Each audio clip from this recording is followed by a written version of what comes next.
Full economic collapse from the dot-com bubble, the internet crash. We're in an economic slump. We have had a very dramatic slowing down. Our entire economy is in danger. Consumer confidence fell sharply in July. Service sector jobs were down, as were retail and temporary jobs. We are seeing the continuation of the slowdown in the manufacturing sector. We've lost about 1,040,000 private sector jobs over the last 3 months. What's frightening is how expansive this is. Across the board, you had Xerox announcing 4,000 pink slips.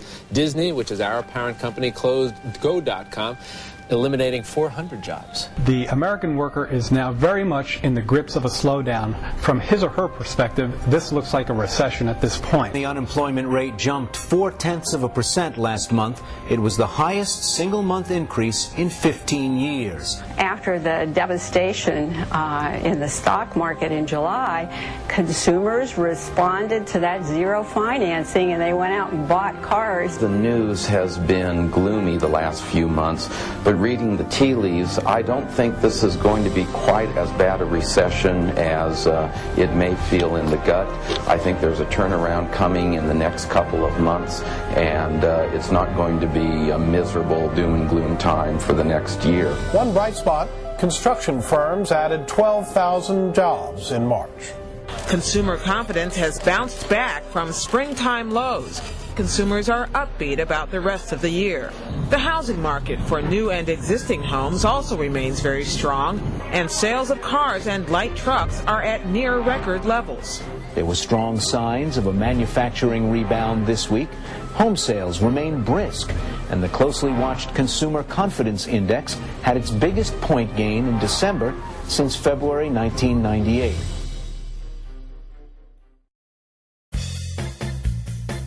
By the time the economy appeared to be recovering from the shallow and brief 2001 recession, even more remarkable in the aftermath of the terror attacks of September 11th, it had become clear that the rise and fall of the tech bubble was not solely the result of a collective financial fit of manic depression. In part, the enticement to chase rising prices came about as the direct result of fraud and manipulation.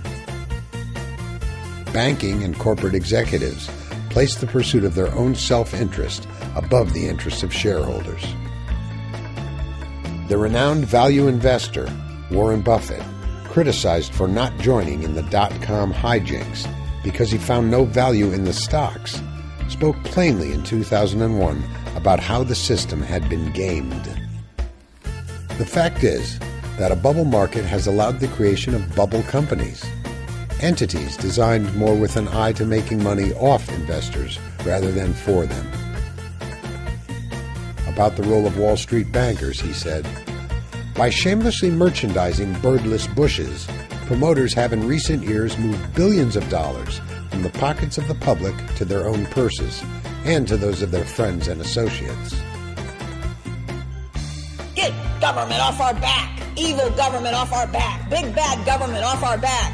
Deregulate, deregulate, deregulate. For the past 8 years, the Bush administration has preached over the financial markets a gospel of uncontrolled deregulation. Simply leave the banks and the financiers and the lenders to their own devices, they said, and all will be well. Well, all is not well. The WorldComs and the Enrons and the Health Souths and the Adelphias. This is an important meeting you're having.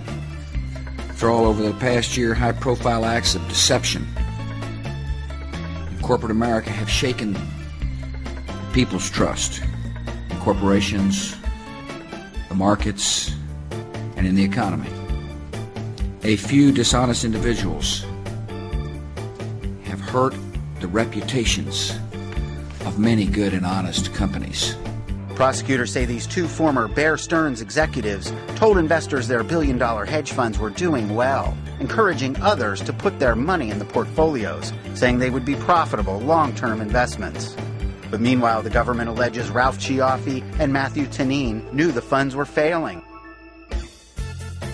As we run for cover, each scandal shakes the faith instilled by years of marketing that tells us private shareholders own and benefit from their stake in corporate America. The public collapse of corporate giants destroys the illusion that what is good for Wall Street is good for Main Street. Each failure exposes a new dead-end street in the ideology that has come to be known as the free market system. The deregulation gigolos would have us believe that their Wall Street hustlers are so concerned with their reputation and status that they would never break the law. They would also have us believe that they are not in bed with each other.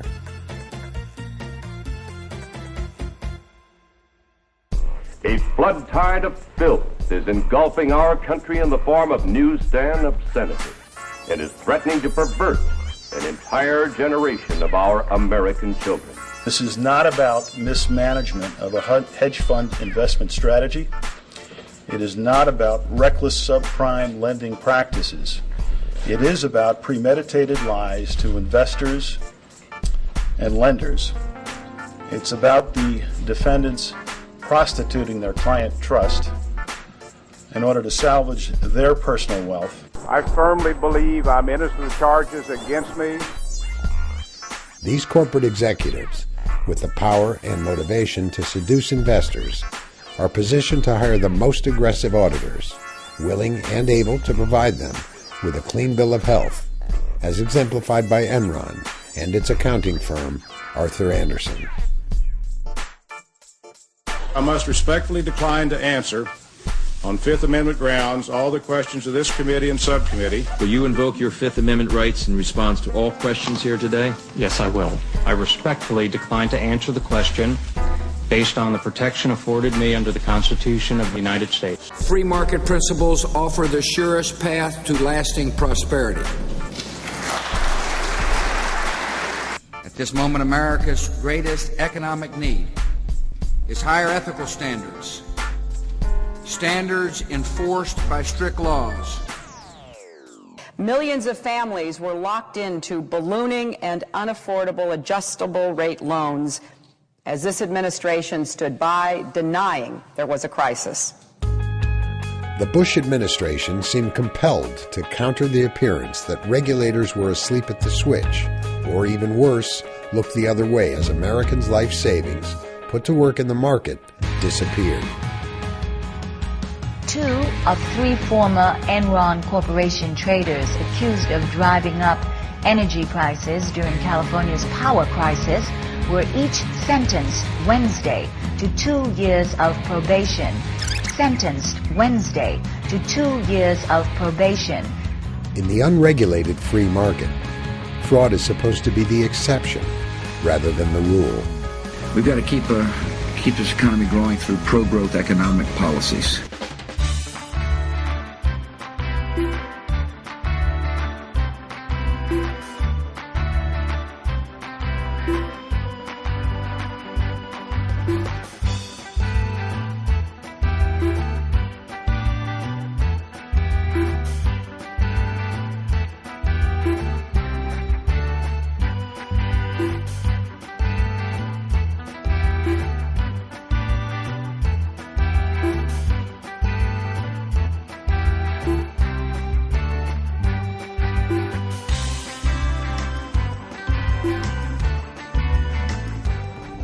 We have a free market, although I'll give you a free market example. I happen to be the court-appointed monitor at a company called WorldCom. The second day I was there, I discovered, this has been reported in the press, so I'm not disclosing anything I should, but I discovered that the then CEO, a man named Evers, had given a corporate jet, a Falcon 20 to be exact, for those of you who are fans of corporate jets, a very nice one, had given a corporate jet to the head of the compensation committee,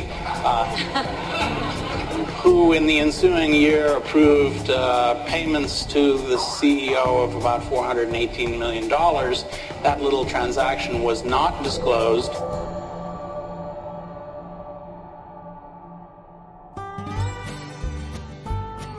While the list of convictions resulting from 5 years of prosecutions appears impressive, the extent of corporate fraud is difficult to detect and even more difficult to prove, understating the breadth of boardroom treachery and profiteering.